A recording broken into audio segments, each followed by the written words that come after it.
We're continuing on Hilchot Shabbat, what things a person can engage, what conversations can you have or can you not have. And today we're going to start with the discussion of Shidduchim. Can you speak about Shidduchim on Shabbat? Now, you appreciate this more when we have learned all these restrictions of basically you can't talk about anything on Shabbat.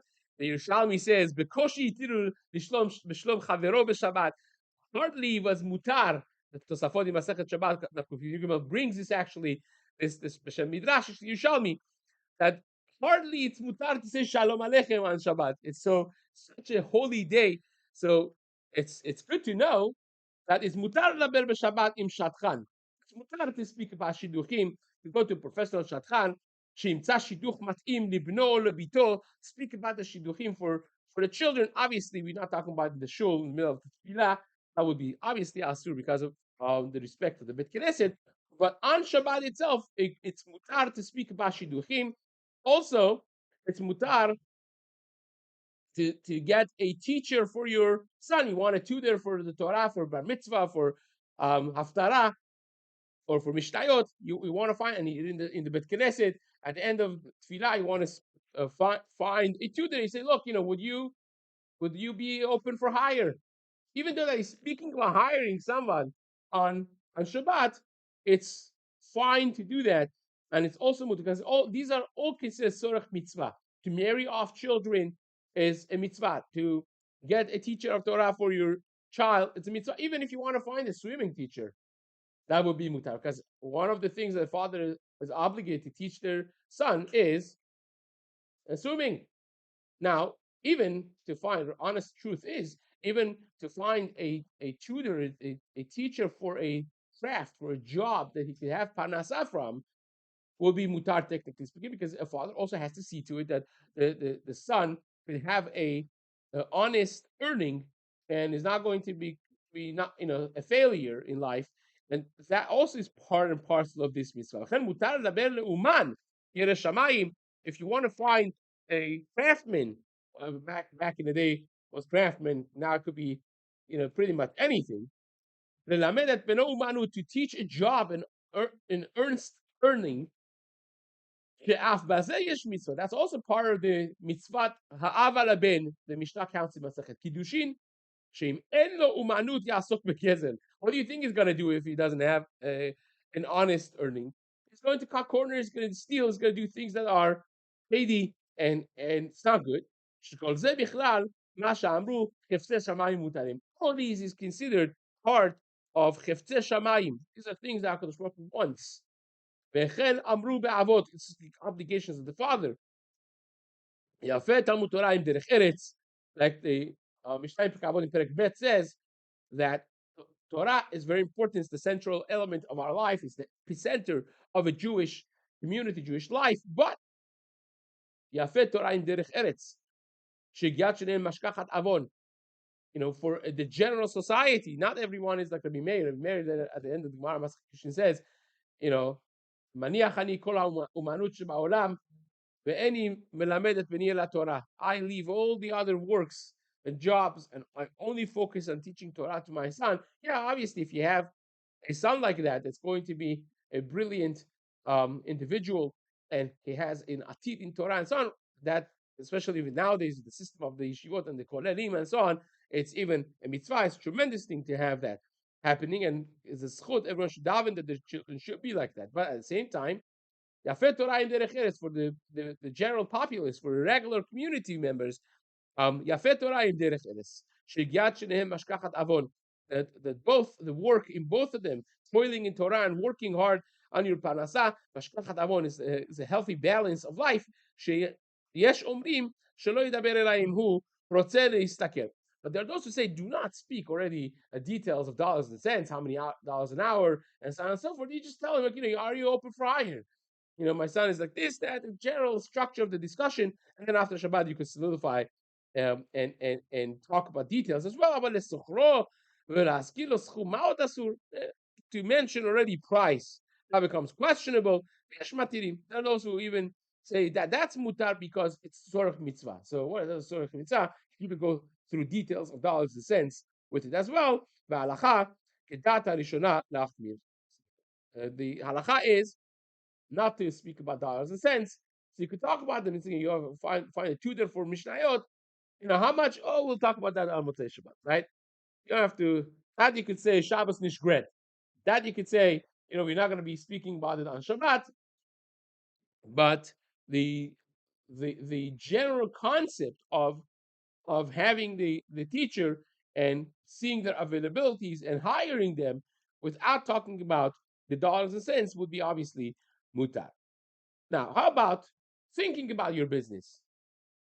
You sit there on your couch and it looks like you're taking a nice Shabbat rest on the couch, but you really what's going on is a storm up there in the head, thinking about your business. Mutar asur. How do you stop that? Well, Rambam writes, once you're asking, right? Rambam writes a very good question. Rambam speaks about this in a very surprising place, actually. Speaks about this in Perek Chavbet of the Halachot of Isurei Biyah in Sefer Kedusha in Halacha Chaf Aleph. Last Halacha, I think it is there. Rambam writes, how do you control your mind? Is Isur of Hirhur, of things of negativity, right? There he happens to be speaking about in Yanek Dusha and promiscuity and so on. So how do you control promiscuous thoughts? And Rambam writes, very easy. Well, actually, he writes, this is the hardest thing for every single generation from time immemorial. And every single generation has been like this, says the Rambam. Don't fool yourself. But at the same time, says Rambam, the way you push it away is not sitting there and thinking, oh, I'm not going to think about this. It's like it's remembering not to think about it. That's like an oxymoronic, the greatest oxymoronic thing. It doesn't work like that, obviously, right? So Rambam says the way it works is En machshevet avera metzuya ela belev tanui mechochma. So the golden words of the eternal words of Rambam, that machshevet avera, negativity, the thoughts of negative things, only exist in a heart, in a mind that is empty from void of positive. So therefore, Rambam is saying, you want to push them away, you fill up the cup with the water, right? And my Torah, and all the oil falls out automatically. That's how you empty it, right? You fill yourself up with Torah, another chavruta here, another. You have chavrutas until you have no time for anything else. You set yourself up that your time is not with scrolling on a phone, and you do it in a positive way. Well, this is not meant to be a musashmuz. It's a halachic talk, but it's a very good question, very valid question with an amazing and powerful um, answer from none other than the Nesher HaGadol, the Rambam himself, addressing this question. But nevertheless, can I think about my business, right? Is it asur? Is it mutar? Obviously, not the best thing to do, but I want to know if it's asur or not. So, hirhur ba'asaka b'Shabbat mutar, right? It's not halachic isur. Shenemar mi metzoch efsecha v'daber davar. The isur is daber davar. Speaking about your business already is considered part of the isur, but thoughts not so. Dibur asur hirhur mutar. This is an explicit, often in Gemara in Masechet Shabbat, Daf Kuf Nun. Right, that's where it is. Umikol makom mitzvah shelo yachshu b'hem klal. But obviously, the right conduct, the proper attire of Shabbat, is not just that you are not speaking about Shabbat, but it is behirhur as well. The Ben Ish Chai so beautifully, right, speaks about hachanot for Shabbat. You prepare yourself for Shabbat with action, with speech, and with thought. And this is, again, accepting the Neshama Yeterah of Shabbat and all that. Obviously, the proper thing is not to think of any of mundane things that are in your life at all. Right? You should think that all of your job is that actually we dash in this from a pasuk. It says, Sheshet yamim ta'avod, 6 days you shall work. Ve'asita, help me out. Kol melachtecha. Can you do all of your work on 6 days? Since when you can do all your work in 6 days? So the Mechilta asks this question. The Mechilta Darshan says, Kol is coming to teach you exactly this. that you should think once you enter Shabbat that kol melachtecha asuya, all of your work of your lifetime, you have nothing left. All of your jobs are done. It's not that in the middle of an email I had to close down on Friday afternoon, and I go home and I'm thinking about what's going to happen with the email. Finished. I'm done. I just became retired. I have nothing else to do in my life. Kol melachtecha asuya. That's the mindset that a person should have. Tachshov ki'ilu melachtecha asuya. That all of your job has been completed when you enter Shabbat, and therefore, even though that's mutar to think about your business, it's not the proper thing. It's not the proper conduct. But now that we spoke about the fact that is asur to speak about mundane activities on Shabbat, you can't speak about your plans. It says, I'm going to go buy some stocks. Now that the war is breaking down, I think this stock's going to go up, it's going to go down, right? It's going to go buy some stocks tomorrow. Can't say that. Oh, I'm going to buy this merchandise, this stock. I'm going to travel. I'm going to get on a plane and go to wherever for my business. That's asur. Davar mitzvah. If it's davar mitzvah, it's a different story. Kigon lemachar ani kotev sefer Torah o tefillin. Tomorrow I'm going to go ride a mezuzah from my house, a tefillin for myself. So riding is obviously one of the limited melachot. But if it's mamash and mitzvah, then it's mutar. But regular business, mundane activities, it will be asur. Va'afilu ledvar stam, ledaber stam dvarim, asur la'arbot b'hem b'Shabbat. Even just talking, it's not. You're not saying that you got to do a isur, a melacha, but just stam talk, right? Stam talk, nonsensical shmooze. You should not asur la'arbot b'hem b'Shabbat. You should not involve yourself a lot in that. You want to a little bit to just say hi, how are you? Catch up with somebody for a minute, fine. But the day of Shabbat is dedicated. Lo nitnu Shabbatot v'yamim tovim ela la'asok b'hem b'Torah. Shabbat is a day dedicated for Torah. Think of this like this: Chazal made a ban on learning, even learning parts of Tanakh on Shabbat afternoon, because it is so interesting and draws your heart, and you're gonna miss the rabbi's shir, Shabbat afternoon's drasha of the communal thing that's about halacha and real Torah. You're gonna miss. So Chazal kind of like stopped that in order for people to get off from their homes and go to learn on Shabbat afternoons, right? You can imagine, you make a kal vachomer, like, especially these weeks now that there's a lot to talk about, what's happening in Eretz Israel and globally, and the war and the amazing things that are happening. Baruch Hashem for Klal Yisrael. Yet, it's important to think that this is, you keep that for Sunday, shmooze, right? So you want to shmooze with me? Call me on Sunday.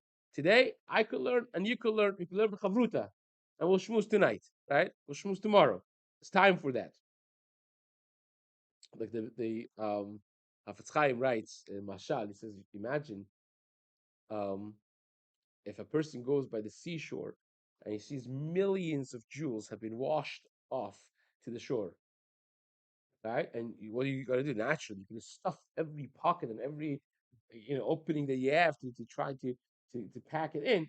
Imagine now, all of a sudden, your friend comes and you haven't seen for a while and wants to schmooze with you, say some lashon whatever it is, right? What are you going to say to him? What are you going to say to him? You can stop and schmooze? No way. You're going to say, look, there's enough for me and for you. I'll gather and you gather, and we'll schmooze later. That's what's going to happen. And same would be for again, the Venish Chaim brings from the Midrash that on Shabbat, learning on Shabbat is 1,000-fold more mitzvah than a regular weekday. So imagine, an hour of learning on Shabbat is almost 40 days of back-to-back hours of learning equivalents. Why would you want to miss that? So you know what? Shmooze tomorrow. Call me tonight. Let's go for coffee during the week. right? As it turns out, by the way, most of the time it's not going to happen because it was really not important at all, right?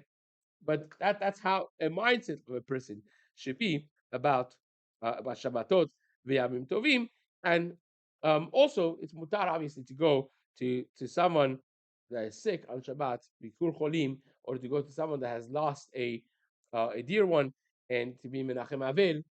Obviously you don't do it the same way that you do it during the week. Is Shabbat menachem nechama krova lavo.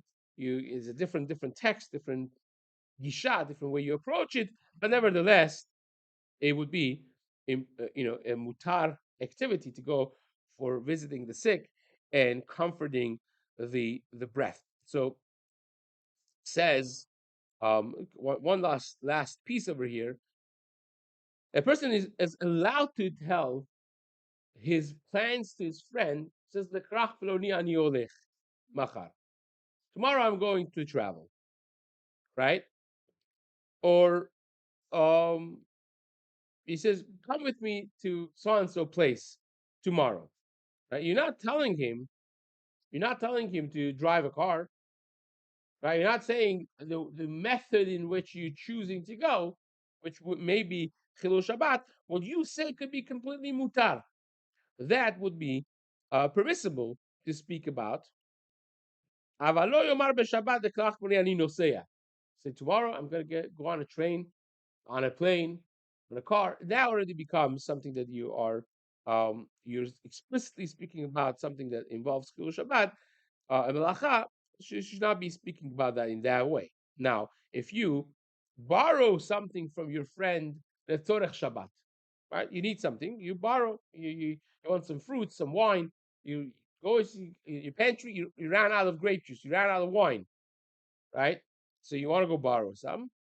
You do not tell him, "Can I um, borrow from you?"